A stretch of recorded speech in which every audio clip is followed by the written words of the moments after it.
Welcome to ETV. నేను మీ నిర్మల. అసలు హైదరాబాద్ నగరంలోనే కాదు, తెలంగాణ రాష్ట్రంలో ఏం జరుగుతుంది, రెండు తెలుగు రాష్ట్రాలలో సమాజం ఎటుపోతుంది, ఇవన్నిటిపైన కూడా మరి దృష్టి సారించాల్సింది రెండు తెలుగు రాష్ట్రాల ప్రభుత్వం అని కూడా చెప్పుకోవచ్చు. అంటే దీనికి ప్రభుత్వానికి ఇప్పుడు చెప్పబోయే సంఘటనకు ప్రభుత్వానికి ఏంటి సంబంధం అనుకుంటున్నారా? అవును. ఎందుకంటే ఇప్పుడు ఈ మొబైల్ ఫోన్లు రావడం వల్లనో తెలీదు, మరి అంత యూత్ కూడా డ్రగ్స్కి అలవాటు పడడం వల్లనో తెలీదు, ఏ విధంగానో కానీ వాళ్ళ బ్రెయిన్ ఎటుపోతుంది, వాళ్ళ మైండ్ సెట్ ఏం ఆలోచిస్తుంది, ఎందుకు మనుషులు ఇంత అగ్రెసివ్నెస్కి అడిక్ట్ అయిపోతున్నారు, అలవాటు పడిపోతున్నారు, ఆ కోపంలో ఏం చేస్తున్నారు, ఎందుకంటే జరిగింది అది. ఆ ప్రమాదం ఎలాంటిది అంటే చూస్తా, ఈయన పేరు నాగిరెడ్డి గారు. నాగిరెడ్డి గారు అనగానే ఒకటి మనకి నిన్న ఈ రోజు నుంచి మనకు గుర్తొచ్చేది కూడా ఒక సంఘటన గుర్తొస్తుంది. ఏంటంటే కూడా నాగిరెడ్డి గారు తను మరి చనిపోవడం జరిగింది. తను ఎలా చనిపోయారు ఏంటి అనే విషయాల్లోకి వెళ్తే కూడా విచిత్రమైన సంఘటన అది అని చెప్పుకోవచ్చు. విచిత్రమైన సంఘటన అంటే కేవలము కార్ పార్కింగ్ దగ్గర గొడవలు, కారు పార్కింగ్ విషయంలో గొడవలు అయిపోయి కారుకు చిన్న స్క్రాచ్ పడిందనే విషయంలో గొడవలు జరిగి అది కాటికి వెళ్ళిపోయేదాకా తీసింది దారి. అది ఎలాగో అంటారా? మీకు మొత్తం కూడా ఎక్స్ప్లెయిన్ చేస్తాను చూడండి. ఇక ఏం జరిగింది, ఎలా జరిగింది అనే విషయాల్లోకి వెళ్తే కూడా మనం చూసుకున్నట్లయితే ఆలస్యంగా వెలుగులోకి వచ్చిన ఘటన అనేది కూడా మన నాగిరెడ్డి హత్య. నాగిరెడ్డిని 21వ తారీఖు రోజున హత్య చేయబడ్డాడు. కానీ ఇప్పటి వరకు కూడా నాగిరెడ్డి భార్య అన్నపూర్ణ గారు వెంటనే వెళ్ళి తన మీద హత్య చేసిన వ్యక్తి పైన, కృష్ణ అనే వ్యక్తి పైన కంప్లైంట్ ఇవ్వడం కూడా జరిగింది. మరి కానీ అక్కడ చూసుకున్నట్లయితే కొత్తపేట పోలీసులు అయితే ఎలాంటి యాక్షన్ కూడా తీసుకోలేదు. ఇప్పటి వరకు కూడా నిందితుడిని ఇంకా అరెస్ట్ చేసిన దాఖలాలే లేవు. అంటే 21వ తారీఖు జరిగింది, ఇప్పటికే వారం రోజులు కూడా అయిపోయింది. అలాంటిది ఇప్పటి వరకు నిందితుడిని అదుపులోకి ఎందుకు తీసుకోలేదు అనే కోణంలో కూడా అపార్ట్మెంట్ ప్రజలందరూ కూడా ఈరోజు మీడియాను ఆశ్రయించి వాళ్ళ ఆవేదనను వెళ్ళబుచ్చుకున్నారు. ఎందుకు అంటే ఒక హత్య జరిగితే ఆన్ స్పాట్లో చిన్న విషయం పైన హత్య జరిగితే ఆ హత్య చేసిన వ్యక్తిని ఎందుకు అరెస్ట్ చేయలేదు అని ఒక విధంగా అపార్ట్మెంట్ వ్యక్తులు అంటూ ఉంటే, మరి నాగిరెడ్డి భార్య ఉండి నేను వెంటనే కంప్లైంట్ ఇచ్చాను, మరి ప్రమాదానికి గురైన నా భర్తని ఓమ్ని హాస్పిటల్లో మేము జాయిన్ చేశాము, అక్కడికి వెళ్ళేసరికి తను చనిపోయినట్టుగా నిర్ధారించారు, వెంటనే పోలీస్ కంప్లైంట్ ఇచ్చాను, కానీ పోలీసులు ఇప్పటి వరకు ఎలాంటి యాక్షన్ తీసుకోలేదు, మరి నిందితుడిని అరెస్ట్ చేయలేదు, నిందితునికి సంబంధించిన కుటుంబ సభ్యులు కూడా మరి ఇక్కడ ఇదే అపార్ట్మెంట్లో ఉన్నారు, వాళ్ళ మీద కూడా ఎలాంటి యాక్షన్ తీసుకోలేదు, వాళ్ళని ఎలాంటి ఎంక్వైరీ కూడా చేయలేదు. అంటే దీని వెనకాల ఏం జరుగుతుంది, ఎందుకు పోలీసులు ఇంత నిర్లక్ష్యం వహిస్తున్నారు అనే కోణంలో కూడా తన ఆవేదన వ్యక్తం చేసుకుంటూ ఉంటుంది. కానీ ఓ పరంగా నిన్న మీడియా మిత్రులందరూ కూడా పోలీసు అంటే సిఐ దగ్గరికి వెళ్తే మరి అక్కడ సిఐ ఏ విధంగా స్పందించారు అంటే, లేదు మేము ఇన్వెస్టిగేషన్ స్టార్ట్ చేశాము, మేము దర్యాప్తు చేపడుతున్నాము, నిందితుడిని పట్టుకునే ప్రయత్నంలోనే ఉన్నాము, కానీ నాగిరెడ్డి భార్య ఎవరైతే హత్యకు గురయ్యారో నాగిరెడ్డి భార్య ఉండేసి అన్నపూర్ణమ్మ గారు మాత్రము ఎలాంటి కేసు వద్దు, పోస్ట్ మార్టం రిపోర్టు వద్దు అని చెప్పారు, కాబట్టి మేము ఇన్ని రోజులు ఆగాము అని చెప్పేసి మరి పోలీసులు చెప్తున్నారు. ఆ పోలీసులు మాట్లాడేది కూడా మనం విందాం. ఇది నిజమా అబద్ధమా అని కూడా తేల్దాము. ముందుగా విషయంలోకి వెళ్తే, హత్య చేసిన నిందితుడిని అరెస్ట్ చెయ్యరా? అపార్ట్మెంట్ వాసుల ఆవేదన. చైతన్యపురి పోలీసుల నిర్లక్ష్యం చేస్తున్నారని విమర్శ. వివరాలను మీడియాకు తెలపకుండా గోప్యంగా ఉంచుతున్న పోలీసులు. ఇక అసలు విషయం ఏంటంటే, అపార్ట్మెంట్లో హత్య జరిగి వారం దాటినా నేటి వరకు నిందితుడిని పోలీసులు అరెస్ట్ చేయడం లేదని సదరు అపార్ట్మెంట్ వాసులు ఆవేదన వ్యక్తం చేశారు. అపార్ట్మెంట్కు గత కొన్నేళ్లుగా అధ్యక్షుడిగా పనిచేస్తున్నాడు నాగిరెడ్డి. మరి అక్కడ కొత్తపేటలోనే ఇదంతా జరిగింది కూడా. ఆ వ్యక్తిని వేరే వారి ఇంటికి చుట్టపు చూపుగా వచ్చిన వ్యక్తి, ఆ కృష్ణ ఎవరో కాదు, చుట్టపు చూపుగా వచ్చారు అక్కడికి. అంటే చుట్టపు చూపుగా వచ్చి కూడా ఇంత ఆవేదనకు గురవుతున్నారంటే మన సొసైటీ ఎక్కడికి పోతుందని కూడా మనం ఆలోచించాలి. వచ్చిన వ్యక్తి కొట్టి చంపిన ఘటన ఆలస్యంగా వెలుగులోకి వచ్చింది. చైతన్యపురి పోలీసులకు ఫిర్యాదు చేసిన నిందితుడిని అరెస్ట్ చేయకపోవడం ఏమిటని అపార్ట్మెంట్ వాసులు పోలీసులు ప్రశ్నించారు. ఇంకొకటి, చైతన్యపురి పోలీస్ స్టేషన్ పరిధిలోని New Maruthi Nagar road number 5లోని న్యూ వైష్ణవి రుతిక అపార్ట్మెంట్లో 20 కుటుంబాలు నివాసం ఉంటున్నాయి. ప్లాట్ నెంబర్ 204లో ఖమ్మం జిల్లా సత్తుపల్లి సమీపంలోని నారాయణపురం గ్రామానికి చెందిన గండ్ర నాగిరెడ్డి అన్నపూర్ణ దంపతులు గత 13 ఏళ్లుగా తన సొంత ఇంట్లో నివాసం ఉంటున్నారంటే ఆ అపార్ట్మెంట్లో తను ఇల్లు కొనుక్కొని అక్కడ తన సొంత ఇంట్లోనే వాళ్ళు నివాసం ఉంటున్నారు. నాగిరెడ్డి అపార్ట్మెంట్కు అధ్యక్షులుగా పనిచేస్తున్నారు. అదే అపార్ట్మెంట్కి నాగిరెడ్డి గారు అధ్యక్షులుగా కూడా పనిచేస్తున్నారు. ఇదిలా ఉండగా రాజమండ్రికి చెందిన కామాక్షేశ్వరి 4వ అంతస్తులో అద్దెకు ఉంటుంది. ఈ నెల 21న తన కుమార్తెతో కలిసి అల్లుడు జుహాజీ కృష్ణ జవాజీ కృష్ణ కామాక్షేశ్వరి ఇంటికి రావడం జరిగింది. కృష్ణ తన కారును అపార్ట్మెంట్ బయట పార్క్ చేశాడు. కొద్దిసేపటి తర్వాత వెనకాల నాగిరెడ్డి తన కారును పార్క్ చేయగా కృష్ణ కారు తీసే క్రమంలో కారుకు వెనక ఉన్న కారు మరి తగిలింది అని చెప్పేసి వాచ్మెన్తో నాగిరెడ్డిని పిలిపించి గొడవకు దిగాడు కృష్ణ. అంటే కృష్ణ కారు ముందుంది, దాని వెనకాల నాగిరెడ్డి పార్క్ చేశాడు.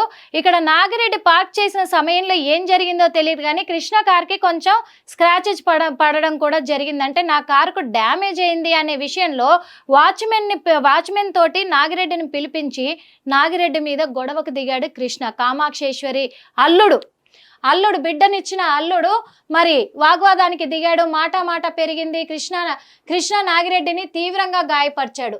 చెవి నుండి రక్తస్రావం జరిగింది. అంటే ఎంతలా కొడితే మనకు చెవులో నుంచి రక్తం వస్తుంది? చెవులో నుంచి రక్తం వచ్చిందంటే మనిషి బ్రతకడం కష్టం అనేది అందరికీ తెలిసిన విషయమే. అలాంటప్పుడు మరి చేయి చేసుకునే దాకా రావాల్సిన అవసరం ఏముంది? ఇప్పుడు ఒక కారు డ్యామేజ్ అయిందంటే దానికి తగ్గట్టుగా కూడా తనతోనే ఖర్చులు పెట్టించేసి బాగు చేయించుకోవడం జరుగుతుంది. లేదా ఈరోజు ఒక వస్తువు పాడైందంటే రేపు ఇంకో వస్తువును కొనుక్కోవచ్చు. కానీ ప్రాణం పోయిందంటే మళ్ళీ ప్రాణం తిరిగి వస్తుందా? లేదు కదా. మరి ప్రాణాల విషయంలో ఆలోచించుకోవాలి కదా. అలాంటప్పుడు ఇంకా జరిగింది కూడా ఉంది. మరి మాట పెరిగి కృష్ణ నాగిరెడ్డిని తీవ్రంగా గాయపరిచాడు. చెవి నుండి తీవ్ర రక్తస్రావం జరిగింది. నాగిరెడ్డి భార్య అన్నపూర్ణ, అపార్ట్మెంట్ కార్యదర్శి వల్లగొండ చంద్రకాంత్, గిరిధర్, నాగరాజు కిందకు వచ్చి కృష్ణను అడ్డగించారు. మరి ఆ నలుగురు వచ్చి కూడా కింద కృష్ణను అడ్డగించడం కూడా జరిగింది. నాగిరెడ్డిని వెంటనే సమీపంలోని ఓమిని హాస్పిటల్కు చికిత్స నిమిత్తం తరలించగా వైద్యులు పరీక్షించి అప్పటికే మృతి చెందినట్లు నిర్ధారించారు. అంటే ఏ ప్లేస్లో తను అంత బలంగా కొట్టుంటారో మరి మనం అర్థం చేసుకోవాల్సిన అవసరం కూడా ఉంది. మరి అంత ఆవేశానికి గురవ్వాల్సినంత అవసరం అక్కడ లేదు అనుకోవచ్చు. ఇంకొకటి, మృతుడి భార్య అన్నపూర్ణ ఫిర్యాదు చేయగా సిఐ వెంకటేశ్వరరావు తన సిబ్బందితో కలిసి పంచనామా చేసి పోస్టుమార్టం చేయించి ఎఫ్ఐఆర్ నమోదు చేశారని తెలిపారు. కానీ అకారణంగా నాగిరెడ్డిని కొట్టి చంపిన నిందితుడు కృష్ణను నేటి వరకు కూడా ఎందుకు అరెస్ట్ చేయడం లేదని పోలీసులను వారు ప్రశ్నించారు. నిందితుడు ముందస్తు బెయిల్ కోసం ప్రయత్నం చేస్తున్నాడని, న్యాయం జరగడం లేదని వాపోయారు. సీసీ కెమెరాలు పరిశీలించిన పోలీసులు వాస్తవం తెలిసినా గానీ అరెస్ట్ చేయడంలో ఎందుకు ఆలస్యం చేస్తున్నారు, చేయడం వెనుక ఏంటి అని ప్రశ్నిస్తున్నారు. వెంటనే నిందితుడిని అరెస్ట్ చేసి బాధిత కుటుంబానికి న్యాయం చేయాలని వారు డిమాండ్ చేశారు. ఈ విషయమై సిఐ వెంకటేశ్వరరావును వివరణ కోరగా నిందితుడి కోసం గాలింపు చర్యలు చేపడుతున్నామని, వెంటనే అరెస్ట్ చేస్తామని తెలిపారు. కానీ 21వ తారీఖున జరిగిన ఈ సంఘటన దృష్టిలో పెట్టుకొని సీసీ కెమెరా ఫుటేజ్ అంతా చూసినాక కూడా మరి సిఐ గారు ఎందుకు స్పందించలేదు, ఇప్పటి వరకు ఎందుకు తను ఆ నిందితుడిని వాళ్ళు అరెస్ట్ చేయలేదు అనే విషయం పైన చాలా కూడా ఆలోచించాల్సిన అవసరం ఉంది. అంటే ఇక్కడ అర్థమైపోతుంది, తను ముందుగానే పోలీసులను ఆశ్రయించేసి తను ఏమైనా లంచం ఇచ్చారా ఈ విషయంలో, లేదా ముందస్తు బెయిల్ కోసం కూడా తను ట్రై చేస్తున్నారని తెలుస్తుంది. కాబట్టి ముందస్తు బెయిల్ వరకు కూడా అందరినీ చేతిలో పట్టుకొని అందరికీ డబ్బు ఏమన్నా ఎరగా వేసి అందుకు వీళ్ళ నోర్లు మూయిద్దామని చెప్పేసి గమ్మునున్నారా అనే విషయంలో కూడా దర్యాప్తు కొనసాగించాల్సిన అవసరం అయితే ఉంది. కానీ ఇన్ని రోజుల తర్వాత పోలీసులు స్పందించడం అనేది కూడా చాలా బాధాకరమైన విషయం అని కూడా చెప్పుకోవచ్చు. ఎందుకంటే ఇన్ని రోజులుగా జరిగిన సంఘటనని మభ్యపెట్టేసి దాన్ని కప్పిపుచ్చే ప్రయత్నం చేసి ఇప్పుడు మీడియా దాకా వచ్చేసరికి ఇప్పుడు రెస్పాండ్ అవుతున్నారు. చూసారా, మన పోలీస్ వ్యవస్థ ఎటెళ్తుంది అని కూడా మనం ఆలోచించాల్సిన అవసరం ఉంది. ఎందుకంటే అది అకారణంగా చిన్న గొడవలో ఒక నిండు ప్రాణం బలైపోయింది. ఆలోచించాలి. సిఐ గారు ఏం చెప్తున్నారో చూద్దాము. ఎందుకంటే సిఐ గారు ఒక మాట కూడా చెప్పడం జరిగింది, మేము చనిపోయిన వ్యక్తి నాగిరెడ్డి భార్య అన్నపూర్ణమ్మ కేసు వద్దనింది, పోస్ట్ మార్టం రిపోర్ట్ వద్దనింది, అందుకే మేము ఆగిపోయాం. ఏ భార్య అయినా వద్దంటదా? ఎందుకు తన భర్త ఏమన్నా తప్పు చేశాడా? అక్కడ లేదు కదా. అలాంటిది తను ఎందుకు వద్దంటది? ఇక్కడ ఎవరు అబద్ధాలు ఆడుతున్నారో మనమే గమనించాలి మరి. సేమ్ డే అదే రోజు ఎఫ్ఐఆర్ చేయడం జరిగింది. నెక్స్ట్ డే మనం పోస్ట్ మార్టం చేసి డెడ్ బాడీ హ్యాండ్ ఓవర్ చేశారు. ఇమీడియట్లీ పట్టుకుంటాం, అక్యూజ్ని మనం పట్టుకుంటాం. పోలీస్ స్టేషన్ పరిధిలో ఈ మంత్ 21/5/2025 రోజు వైష్ణవి మౌక్తిక అపార్ట్మెంట్లో 4th ఫ్లోర్లో కామాక్షి అని చెప్పి ఆమె ఉంటుంది. కృష్ణ జాబాజీ అని చెప్పి ఆ పర్సన్ వాళ్ళ భార్య ఇక్కడ ఉంటే ఆ భార్యని చూడడానికి రావడం జరిగింది. అత్తగారింటికి రావడం జరిగింది. వచ్చిన తర్వాత పార్కింగ్ కింద అపార్ట్మెంట్ కింద 4-వీలర్ కారు పార్క్ చేయడం జరిగింది.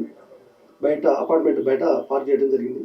అయితే అట్ ఏ టైంలో ఈ నాగిరెడ్డి అని చెప్పి ఒక పర్సన్ ఈ 2nd ఫ్లోర్లో ఉంటాడు. ఆ పర్సన్ ప్రెసిడెంట్, ఈ అపార్ట్మెంట్లో ప్రెసిడెంట్. ఈ పర్సన్ కూడా 4-వీలర్ బండి తీసుకొచ్చేసి ఆ బండికి వెనకాల దగ్గర పార్క్ చేయడం జరిగింది. ఆ పార్క్ చేయడం జరిగేసరికి ఈ పర్సన్ చూసి ఇంత దగ్గర ఉంది అని చెప్పి అపార్ట్మెంట్ ఎవరైతే ఉన్నారో అపార్ట్మెంట్ వాళ్ళకి చెప్తే తీసుకురమ్మని చెప్తే ఆ అపార్ట్మెంట్లో ఉండే సెక్యూరిటీ వాళ్ళు ఆ పర్సన్ని తీసుకొచ్చాడు. తీసుకొచ్చిన తర్వాత కిందికి రావడం జరిగింది. ఈ కారు ఎందుకు ఇంత దగ్గర పెట్టినామని చెప్పి ఆర్గ్యుమెంట్ జరిగింది. ఆర్గ్యుమెంట్ జరగడం వల్ల ఈ కృష్ణా జావాజీ అనే పర్సన్ డైరెక్ట్ అతన్ని నాగిరెడ్డిని కొట్టడం జరిగింది. చేతితోటి కొట్టితే కింద పట్టడం జరిగింది. దాని మీద ఇమీడియట్లీ వాళ్ళు నాగిరెడ్డిని వాళ్ళ మిస్సెస్ వాళ్ళు హాస్పిటల్కి తీసుకెళ్ళడం జరిగింది. హాస్పిటల్ తీసుకెళ్ళిన తర్వాత అక్కడ చనిపోవడం జరిగింది. అయితే మన నాగిరెడ్డి వాళ్ళ భార్య అన్నపూర్ణ అని చెప్పి ఆమె కంప్లైంట్ ఇవ్వడం జరిగింది. ఆమె ఇచ్చిన కంప్లైంట్ మీద మనం 304 Part 2 పాత ఐపీసీ కల్పబుల్ హోమ్సైడ్ అనే కేసు రిజిస్టర్ చేయడం జరిగింది. అయితే ప్రజెంట్ ఇప్పుడు కృష్ణ జావాజీ అనే పర్సన్ అబ్స్కాండింగ్ లో ఉంది. ఆ రోజు నుంచి ఇన్సిడెంట్ జరిగిన తర్వాత టోటల్ ఈ పర్సన్ అనేది అబ్స్కాండింగ్ లో ఉన్నాడు. ఇమీడియట్లీ ఈ పర్సన్ మేము అరెస్ట్ చేస్తాం. సేమ్ అదే రోజు 21st రోజు అయిపోయింది. తర్వాత మన నెక్స్ట్ డే రోజు మనం పోస్ట్ మార్టం చేసి ఆ డెడ్ బాడీని వాళ్ళకి హ్యాండ్ ఓవర్ చేయడం జరిగింది. ఇమీడియట్లీ అక్యూజ్డ్ అయితే ప్రెసెంట్ అబ్స్కాండింగ్ ఖచ్చితంగా మనం కేసు అంటే ఇప్పుడు మనకి కేసులో మనకి ఇన్వెస్టిగేషన్ ఉంది కాబట్టి కేసు అండర్ ఇన్వెస్టిగేషన్ ఉంది. మనకి ఎవరైతే ఉన్నారో ఆ పర్సన్ డైరెక్ట్ మనం పట్టుకొని ఇమీడియట్లీ మనకి కాల్ పట్టిస్లో పెట్టేసి కేసు ఇమీడియట్లీ మనం పట్టుకోవడం జరుగుతుంది. ఇప్పుడు ఆ భార్య ఎవరైతే ఉన్నారో మాకు అసలు కేసు అవసరం లేదు సార్, ఇంకా డైరెక్ట్ అసలు పోస్ట్ మార్టం కూడా అవసరం లేదని చెప్పి ఆమె చెప్పడం జరిగింది. కానీ ఖచ్చితంగా ఇట్లా ఉండదమ్మా అని చెప్పి డైరెక్ట్ మేము చెప్పేసి, అంటే మాకు ఎలాంటి కేసులు వద్దు సార్, మేము కేసులు పెట్టదలుచుకోలేదు అని చెప్పేసి పోస్ట్ మార్టం రిపోర్ట్ కూడా వద్దు అంటే, కాదు అలా ఉండదని చెప్పేసి మేమే కేసు ఫైల్ చేయించామని చెప్తున్నారు. కానీ తను ఇప్పటి వరకు కూడా పారిపోయి తను ఒక అజ్ఞాతంలోనే ఉన్నాడు, తలదాచుకున్నాడు అని చెప్తున్నారు కదా. మరి ఇప్పటి వరకు పోలీసులు మరి ఎందుకు బయటికి తీయలేకపోయారు, అతన్ని ఎందుకు పట్టుకోలేకపోయారు? వాళ్ళ భార్య కూడా ఉండే ఉంటుంది కదా. ఇప్పుడు కృష్ణ భార్య అక్కడే ఉంటుంది, కృష్ణ అత్త అక్కడే ఉంటుంది. మరి వాళ్ళని పట్టుకుంటే వ్యక్తి ఎక్కడున్నాడు అనేది తెలుస్తుంది కదా. ఈ చిన్న లాజిక్ కూడా ఎందుకు మిస్ అవ్వరు కదా? మిస్ అవ్వరు. కాకపోతే ఈ కేసు మరి మిస్సింగ్ కేసు లాగా వెళ్ళిపోతుంది, అది మిస్అండర్స్టాండింగ్ లాగా వెళ్ళిపోతా ఉంది, వేరే ట్రాక్లోకి ఎక్కుతా ఉంది అనేది కూడా మనం గమనించాల్సిన అవసరం ఉంది. ఇక్కడ ఇగో ఇదే అపార్ట్మెంట్లో జరిగింది.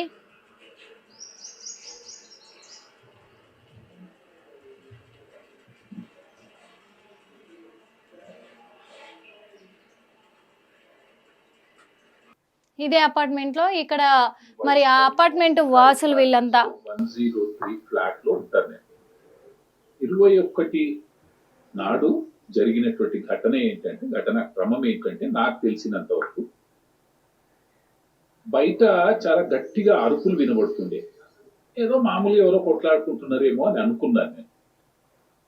ఇంతలో మా అసోసియేషన్ ప్రెసిడెంట్ అయినటువంటి నాగిరెడ్డి గారి గొంతు వినబడింది గట్టిగా. వినబడేటప్పటికీ, citizen of this great country, I totally believe in the police. నాకు 100% కాన్ఫిడెన్స్ ఉంది. పోలీస్ వాళ్ళు తప్పకుండా న్యాయం చేస్తారు అనేటువంటి నమ్మకం నాకుంది. నాకు అన్నిటికంటే సంతోషం, నిన్న పోగానే అక్కడ కల్పబుల్ హోమిసైడ్ లో కేసు బుక్ చేశారంటే నాకు చాలా సంతోషం అనిపించింది. కారణం ఏంటంటే, ఇది మర్డర్ అని చెప్తే దాని వెనకాల ఇంటెన్షన్ లేని అసలు మొత్తం కేసే కొట్టేస్తుంది. నిన్న కేసు ఎప్పుడు జరిగిందో నాకు తెలియదు, నిన్న అయితే చెప్పారు. కల్పబుల్ హోమిసైడ్ అని కేసు పెట్టడంతో కేసు కొంచెం స్ట్రాంగ్ అవుతుంది. అదే మర్డర్ అని కేసు పెడితే చాలా కష్టం, ఎందుకంటే ప్రూవ్ కాదు.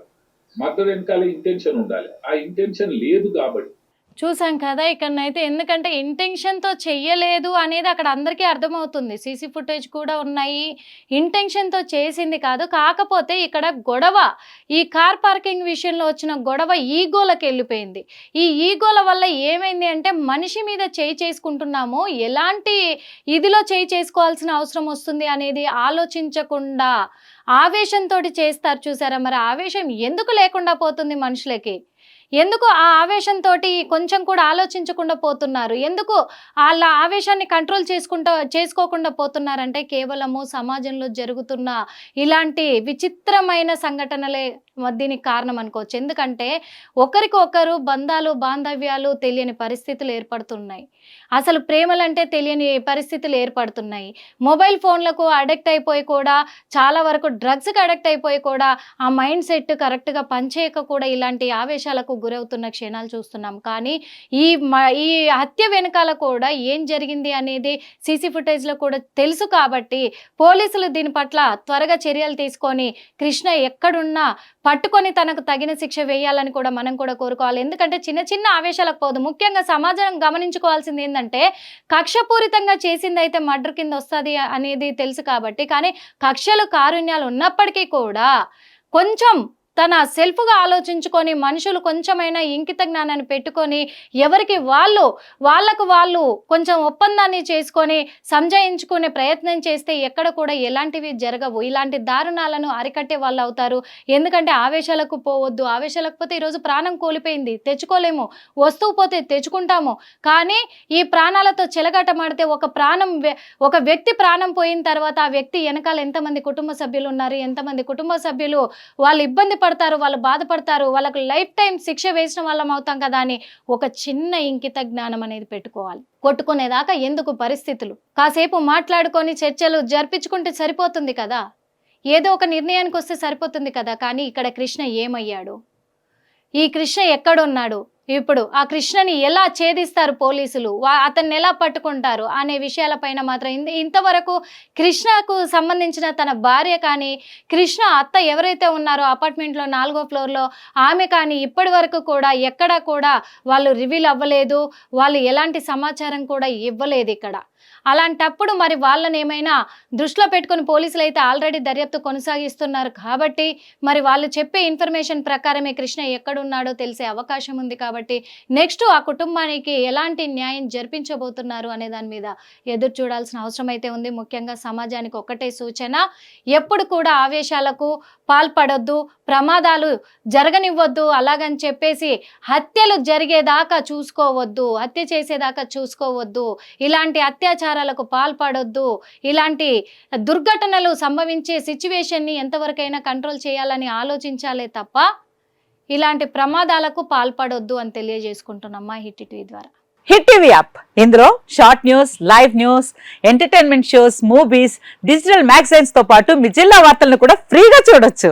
ఇంకెందుకు ఆలస్యం, వెంటనే హిట్ టీవీ యాప్ ని డౌన్లోడ్ చేసుకుని ఫ్రీగా ఎంటర్టైన్మెంట్ పొందండి. Hit TV app. Hit TV app. Please download hit TV app. Hit TV app ని ఫ్రీగా డౌన్లోడ్ చేసుకుని ఎంజాయ్ చేయండి. మీకు నచ్చిన ఎంటర్టైన్మెంట్ కోసం హిట్ టీవీ యాప్ ని ఫ్రీగా డౌన్లోడ్ చేసుకుని ఎంజాయ్ చేయండి. హిట్ టీవీ యాప్ ని డౌన్లోడ్ చేసుకుని ఆస్వాదించండి, ఆశీర్వదించండి. ఇంతమంది సెలబ్రిటీలు హిట్ టీవీ యాప్ ని డౌన్లోడ్ చేసుకోండి అని చెప్తున్నారంటే ఎంత మంచి యాప్ ఆలోచించండి. అమెరికా అమెరికా అమెరికా అమెరికాలో చదవాలనుకునే వాళ్ళకి విశ్వసనీయమైన పేరు మన శౌర్య కన్సల్టెన్సీ. UK లో 1 year masters. UK లో 1 year masters. 2 years work permit up to 5 years visa. Contact Saurya Consultancy. Contact 89851 89851.